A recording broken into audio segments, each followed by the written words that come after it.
Broker बोले खास पेशकश हमारी, मतलब इतना पावर पैक शो जो है हम लोग का रहता है, कट कट कट कट चीज़ें मतलब इतनी तेज़ी के साथ आगे बढ़ती हैं, समय बीतते पता ही नहीं चलता। हर्ष हमारे साथ जुड़ चुके हैं आज के धमाकेदार 4 शेयर लेकर के, जिसमें बड़े बड़े ब्रोकरेज हाउसेस की रिपोर्ट आई है।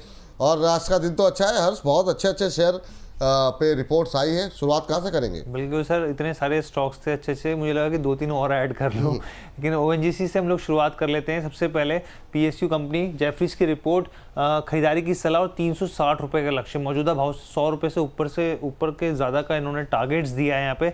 सबसे पहले इनका कहना है, चाहे आप स्टैंड अलोन की बात कर लीजिए, चाहे कंसोलिडेशन की बात कर लीजिए, यहाँ पर जो कंपनी के नतीजे रहे हैं, अगर मुनाफे की बात करें या फिर कामकाजी मुनाफे की बात करें यहाँ पर, तो जो है उम्मीद के मुताबिक रहे हैं। यहाँ पर एक चीज़ इन्होंने ज़रूर कहा, पिछले 2 तिमाहियों में जिस तरीके से यहाँ पर कच्चे तेल और गैस का जो उत्पादन था उसमें बढ़ोतरी देखने को मिली थी, वहाँ पर अब जो है एक डेली बेसिस पे उत्पादन जो है वो ज़रूर घटता हुआ दिखा है। कंसोलिडेटेड जो पैट है, प्रॉफिट आफ्टर टैक्स जो है, वो भी अनुमान के मुताबिक ये मान के चल रहे हैं। वैल्यूएशन को कह रहे हैं सस्ता है, और ख़ास तौर पे जो डिविडेंड यील्ड है वो अच्छा लग रहा है यहाँ पर, लेकिन ये इनका ज़रूर कहना है कि प्रोडक्शन की जो ट्रेंड है उस पर नज़र बना के रखनी पड़ेगी। चलिए, ये बात यहाँ पर है तो ओएनजीसी पे नज़र रखें, 2.25% की तेज़ी यहाँ पर देखने को मिल रही है, और यहाँ पर टारगेट निकल के आया है 360 रुपये का। अरुण सर, कैसे देख रहे हैं आप ओएनजीसी को? 360 का टारगेट, सहमत हैं जेफरीज की रिपोर्ट से आप? जी, मोमेंटम के हिसाब से तो स्लो है, पर रिजल्ट्स अच्छे आए थे और ओवरऑल कंपनी भी काफी अच्छी है, डिविडेंड पेइंग है, तो ऐसा तो कोई इशू नहीं है। पर मोमेंटम के हिसाब से स्टॉक थोड़ा स्लो मूवर रह सकता है जी, पर पोर्टफोलियो में रखना चाहे तो डेफिनेटली रख सकते हैं। ये स्टॉक मुझे लग रहा है, जहां तक टारगेट्स की बात है, 255 260 तक के तो टारगेट्स मुझे लग रहा है इसमें आने चाहिए, तो डेफिनेटली पोर्टफोलियो वाला स्टॉक है। पर मोमेंटम के हिसाब से ट्रेडिंग करते हैं तो बेटर अवॉइड करें, पोर्टफोलियो में डेफिनेटली रख सकते हैं। पोर्टफोलियो में डेफिनेटली रख सकते हैं, ओएनजीसी पे आप नज़र बना करके चलें। और अगली कंपनी के लिए चलते हैं हर्ष के पास। हर्ष, अगली कंपनी कौन सी है जी? एक और सरकारी कंपनी और खासतौर पर डिफेंस, हिंदुस्तान एरोनॉटिक्स की बात कर लेते हैं। यहाँ पर न्यूमरा की रिपोर्ट है, खरीदारी की सलाह दी और 6100 रुपये का लक्ष्य इन्होंने दिया है। सबसे पहले इनका कहना है कि अगर हम लोग यहाँ पर प्रोजेक्ट टाइमलाइन की बात करें तो एकदम समय पे या फिर समय से पहले एग्जीक्यूट होता हुआ दिख रहा है। यहाँ पर अगर वित्त वर्ष 2025 से लेकर 28 की बात की जाए प्रॉफिट आफ्टर टैक्स कैगर के हिसाब से, तो 24% का अनुमान ये लोग जता रहे हैं। इस तरह से ग्रोथ देखने को मिलेगी। यहाँ पर डाउन साइड रिस्क जो है वो बेहद कम है यहाँ पर। और डिफेंस सेक्टर में जिस तरीके से लगातार ऑर्डर बुक देखने को मिल रही है, तो इस कंपनी को लेकर भी जो ऑर्डर बुक है वो काफ़ी ज़्यादा आकर्षक लॉन्ग टर्म के हिसाब से भी लग रही है। यहाँ पे ऑर्डर बुक और साथ में बिलिंग रेशियो देखें तो 24x पर ट्रेड कर रहा है। अच्छा, जिस पर कि अभी हम लोग बातचीत भी कर रहे थे, 6100 रुपये का टारगेट सर निकल के आया है। प्रियांक जी, आप देखिए जरा, बताइए क्या, क्योंकि ये सेगमेंट हम अलग से अपलोड करते हैं तो इस पर आपकी अलग से टिप्पणी हम चाहेंगे। बताइए जरा क्या करना चाहिए अभी एचएल पर लेकर के, और सहमत हैं आप न्यूमरा की इस रिपोर्ट से? बिल्कुल सर, आप जवाब जानते ही हैं, मैं बिल्कुल सहमत हूं। अभी हमने 15 मिनट पहले एचएल के बारे में बात की और टारगेट्स भी आपको याद होंगे, मैंने 5100 तक के तो दिए ही थे।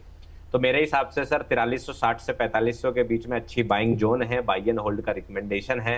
इसके अंदर शॉर्ट टर्म टारगेट्स मैंने 4750 से 4850 के आसपास बताए थे अभी, और 5100 में इसको मिड टर्म टारगेट देख रहा था 3 से 6 महीने में। लेकिन जैसे नमूरा ने बोला, और आज जो ब्रोकर्स होते हैं सर वो एक्चुअली में होल्ड के हिसाब से, लंबे पोर्टफोलियो के हिसाब से ट्रेड्स देते हैं, टारगेट्स देते हैं, तो उस हिसाब से 6100 भी एक जायज टारगेट दिखाई देता है। तो मैं कहीं ना कहीं नमूरा ब्रोकर की इस प्रेडिक्शन से जो है मैं इत्तेफाक रखता हूँ। इत्तेफाक रखते हैं, तो यहाँ पर जो है लॉन्ग टर्म के लिए होल्ड करने की सलाह, और अच्छे अच्छे टारगेट यहाँ पर निकल के आ रहे हैं एचएल को लेकर के। चलिए, तो अगली कंपनी भी क्या सरकारी है या प्राइवेट? जी सर, सरकारी एनएचपीसी की हम लोग बात कर लेते हैं। और यहाँ पर जो है सीएलएससी की रिपोर्ट है, आउट परफॉर्म की रेटिंग दी है इन्होंने और 117 रुपये का लक्ष्य इन्होंने दिया है। सबसे पहले इनका कहना है कि Q1 में जो वाटर अवेलेबिलिटी है उसमें स्थिति जो है उसमें सुधार देखने को मिला है। नए प्रोजेक्ट से ग्रोथ को और ज़्यादा बढ़ावा मिलेगा यहाँ पे। और लेकिन इनका ये भी कहना है असली तेज़ी जो है अभी इसमें होनी बाकी है। FY25 से 28 के बीच में रिन्यूएबल एनर्जी एक्सपेंशन जो है वो 114% का अनुमान बढ़ोतरी के हिसाब से एक अनुमान जताया जा रहा है। साथ में अर्निंग पर शेयर की बात करें FY26 से लेकर 28 के बीच में वो भी 69% जो है इस तरह के प्रेडिक्शन करके चल रहे हैं। ये रिटर्न ऑन इक्विटी में भी करीब 419 बेसिस पॉइंट का प्रेडिक्शन बढ़ोतरी का करके चल रहे हैं। और ये कह रहे हैं हाइड्रो पावर कंपनियों में, तमाम कंपनियों के बीच में जो एनएचपीसी एक बड़ा प्लेयर बन के और तेज़ी से ग्रोथ कर सकता है। एनएचपीसी, आज सुबह जब मैंने टारगेट देखा ना तो मुझे समझ में आ गया था कि आज तो ये बिल्कुल ब्रोकर बोले में इस पर चर्चा होगी होगी। तो और मैं चाह भी रहा था, अरुण सर आप जरा देखिए, मतलब साल भर से ऊपर हो गया अंडर परफॉर्मेंस देखते हुए। अब ये जो आउट परफॉर्मेंस की रेटिंग CLSA दे रहे हैं, क्या अब यहाँ पे रैली आएगी? आज भी मतलब रिजल्ट भी ठीक रहे जिस हिसाब से बाकियों के रहे हैं, आउट परफॉर्मेंस की रेटिंग मिल गई, उसके बावजूद क्या ये टेक्निकल लेवल है जो इसको इतना रोक करके रखे हुए, क्या वजह क्या मान रहे हैं जिसकी वजह से आज भी ऊपर से टिक नहीं पाया, फिर नीचे आया, अभी आधे % के आसपास की बढ़त देखने को मिल रही?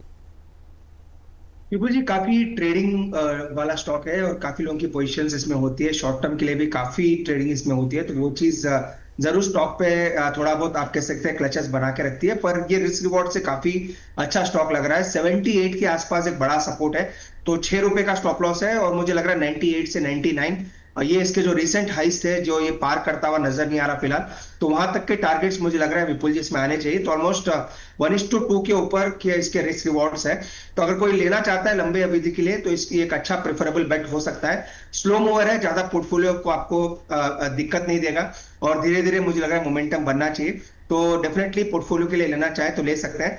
शॉर्ट टर्म ट्रेडिंग के लिए भी अगर लेना चाहे तो 80 रुपए का स्टॉप लॉस लाके इसको बाय करके चल सकते हैं।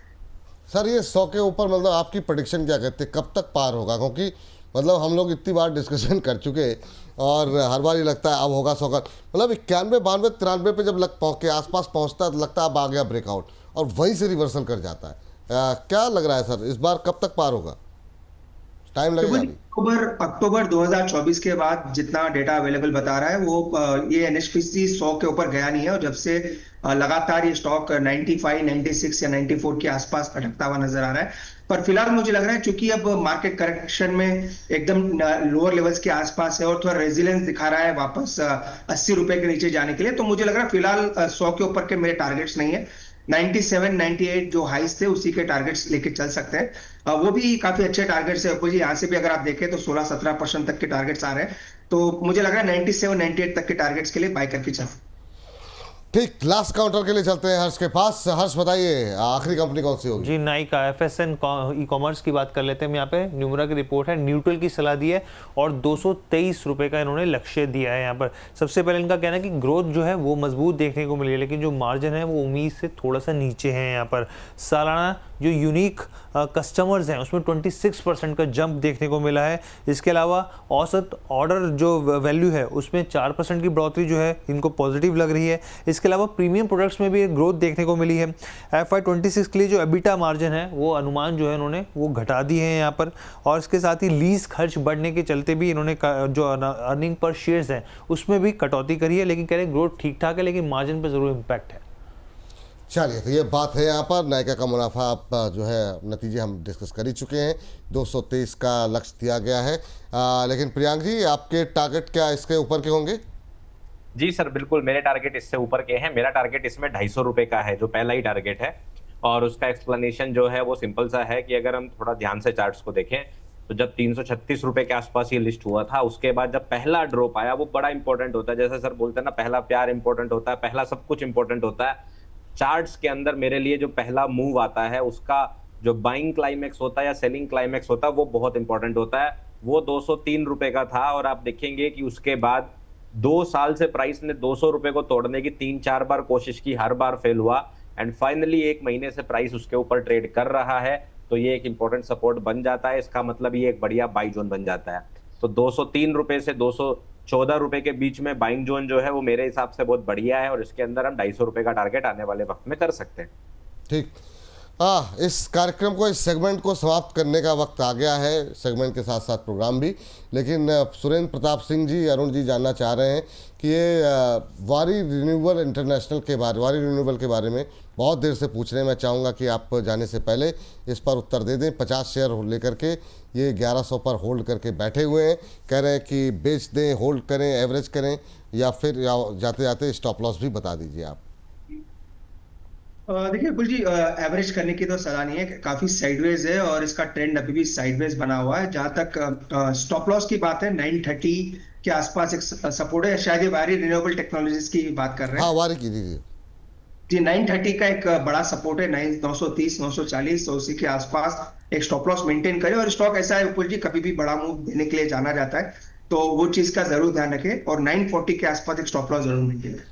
चलिए ठीक है, आप दोनों का आज के इस चर्चा में जुड़ने के लिए बहुत बहुत शुक्रिया।